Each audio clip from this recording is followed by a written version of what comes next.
أسئلة في الآخر يا جماعة عشان طيب آخر presentation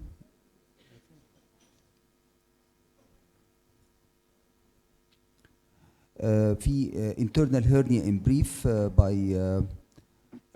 دكتور مي السماحي.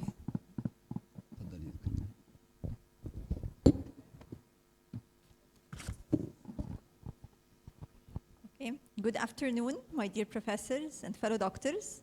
I'm delighted to be given this opportunity to be presenting the well-esteemed annual conference of Ain Shams University.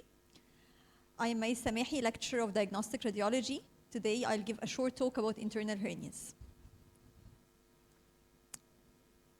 So what is an internal hernia? A hernia, by definition, is protrusion of bowel or an organ into a location where it's not supposed to be. As the name implies, internal hernia means herniation of bowel within an abnormal location contained within the abdominal cavity. As you might already know, internal hernias are very rare. Actually, it was found that they have low incidences, as low as 0.2% in some studies. So why are we here talking about this rare entity? Well, because their significance arises as a result of the high risk of complications they carry. Internal hernias are responsible for about 5.8% of all cases of IO.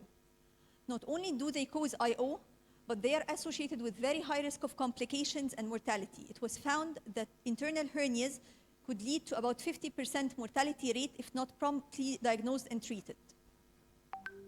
To add to the challenge, internal hernias present clinically with variable clinical presentations. They could range from totally asymptomatic cases or cases presenting with intermittent abdominal pain to cases presenting with the full-blown picture of IO. They might even present with acute abdomen or other complications leading to sepsis. How does an internal hernia occur? Some internal hernias could be acquired as a result of previous abdominal intervention. Liver transplantation and bariatric surgeries are commonly incriminated to cause internal hernias. Other internal hernias might be congenital. Congenital internal hernias might occur through a foramen which is normally located in our body, or through a congenital peritoneal defect that is not present in all our bodies, or they might occur into abnormal retroperitoneal fossae.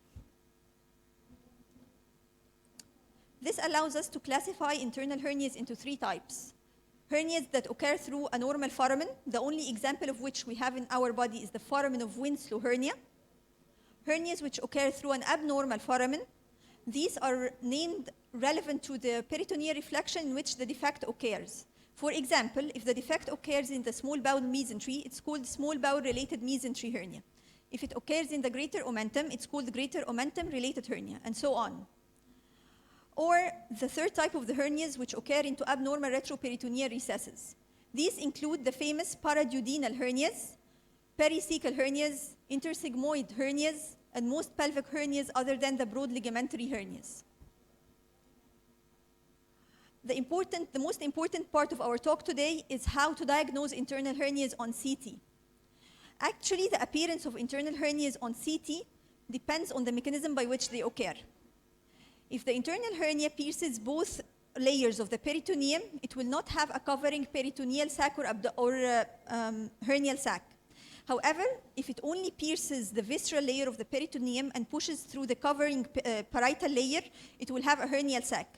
The same sac-like appearance will also be seen in cases of hernias that occur into retroperitoneal fossae, where the bowel herniates, pushing the covering peritoneum with it, forming a hernial sac. This is a simple diagnostic approach that we need to follow when we suspect cases of internal hernias. When do we suspect cases of internal hernias? The patient presents with IO, as we said. If we find on the CT image a closed loop obstruction with or without sac-like appearance, we should start suspecting internal hernias. The appearance of a closed loop obstruction depends upon two factors: the length of the bowel incriminated and the orientation of the affected bowel in relation to the imaging plane. If a short segment of bowel is incriminated, we see a closed loop obstruction with 2 points of transition showing the C-shaped or U-shaped appearance. However, if a long segment of bowel is involved, we see clusters of dilated bowel segments with their mesenteric vessels and mesentery converging to a single point pointed by the arrows here. This is a volume rendered image showing the closed loop obstruction. Note the engorged mesenteric vessels converging to the same point. And this is another example of a short segment obstruction where the closed loop forms a U-shaped appearance. After we suspect the presence of an internal hernia, it's very important to search for the hernial orifice, and it's important to include this in the report. Usually, the site of the hernial orifice is the site of convergence of intestinal loops, mesenteric vessels, and smudged fat. It's very important to include this in the report, as this will decrease the manipulation during surgery. And as we said before, the bowel in the internal hernia is very liable to complications. So decreasing the manipulation decreases the risk of perforation and thereby post-operative complications. Also, there is an emerging tendency to decrease the size of incision. As we all know, decreasing the size of incision decreases the risk of further complications, late complications, such as adhesions and hernias. So, if we find a closed loop obstruction, does this confirm the diagnosis of an internal hernia? No. The only thing that confirms the diagnosis of internal hernia is the presence of bowel where it's not supposed to be, displacing the surrounding structures and vessels. As we see here, this is a transomental hernia, displacing the omental vessels anteriorly, which are seen just posterior to the anterior abdominal wall. This is the foramen of Winslow hernia, seen displacing the IVC posteriorly and the portal vein anteromedially. This is an example of sigmoid colon-related hernia, seen indenting the left psoas muscle and displacing the iliac vessels posteriorly. And this is a pericecal hernia, seen displacing the iliocecal junction anteromedially. So by now we confirmed the diagnosis of an internal hernia, but our report is still not complete. Our report will only be complete if we excluded all possible complications, and it must be stated by positive or by negative. This is an example of internal hernia associated with ascites and thickened bowel loops. This image gives us a high suspicion of intestinal ischemia. Also, the presence of engorged mesenteric vessels must be commented upon, because the engorgement of the mesenteric vessels also indicates high risk of intestinal ischemia. Pneumatosis intestinalis, as we all know, indicates the high risk of ischemia and strangulation, and we must exclude the presence of extraluminal air. Let's take a look over examples of common internal hernias. Our first example is the paraduodenal hernia. It's the most common type of internal hernias.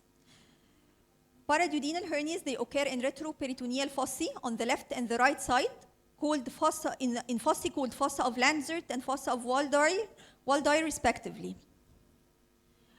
This is a left paraduodenal hernia, seen forming a sac-like structure of dilated bowel loops with their mesenteric vessels converging to a single point located in the left anterior pararenal space. This is a right paraduodenal hernia, showing the same sac-like appearance of dilated bowel loops displacing the mesenteric vessels anteriorly. Our second example is the Roux-en-Y-related internal hernias. Actually, the Roux-en-Y-related internal hernias are not the second in incidence after paraduodenal hernias, but they are of increasing incidence as a result of increased publicity of bariatric surgeries. It's worth mentioning, however, that they do occur with other surgeries, such as other gastric and biliary surgeries. The internal hernias related to the Roux-en-Y present with a special clinical presentation. They commonly present with postprandial pain rather than the typical signs and symptoms of IO.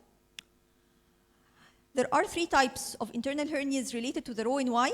The transmesocolic hernia, which occurs through a defect in the transverse mesocolon, but we only encounter this in patients who underwent bariatric surgery through transmesocolic approach.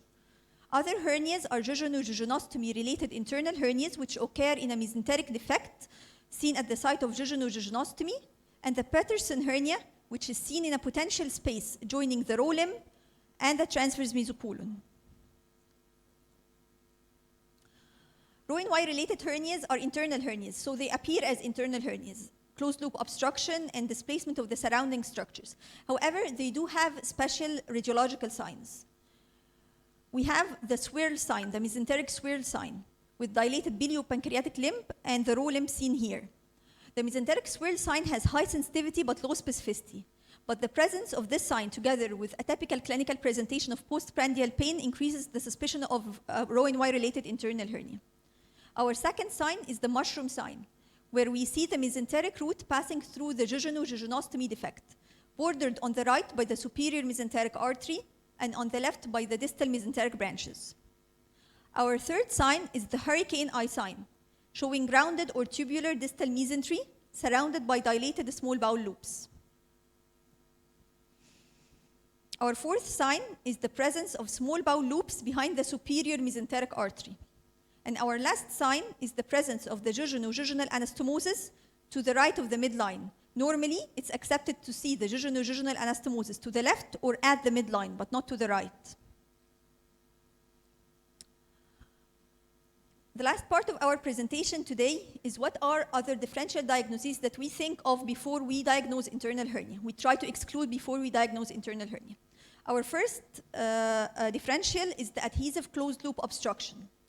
Adhesive closed loop obstruction usually shows a short segment of closed loop rather than a long segment of closed loop.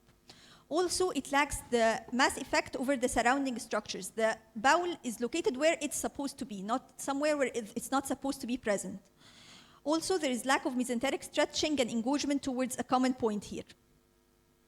Our second differential is the small bowel volvulus. Small bowel volvulus is usually associated with the characteristic swirl sign,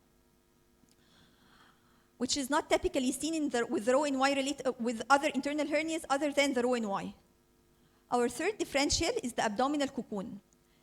Patients with abdominal cocoon have thicker peritoneal sacs than those sacs of the internal hernia, because in the internal hernia, the peritoneum is not diseased, so we don't say it's thickened. Also, we might find calcifications over the peritoneum, we might find mural calcifications, and it might be associated with reactive adenopathy. Abdominal cocoon patients commonly have a history of peritoneal dialysis. Thank you.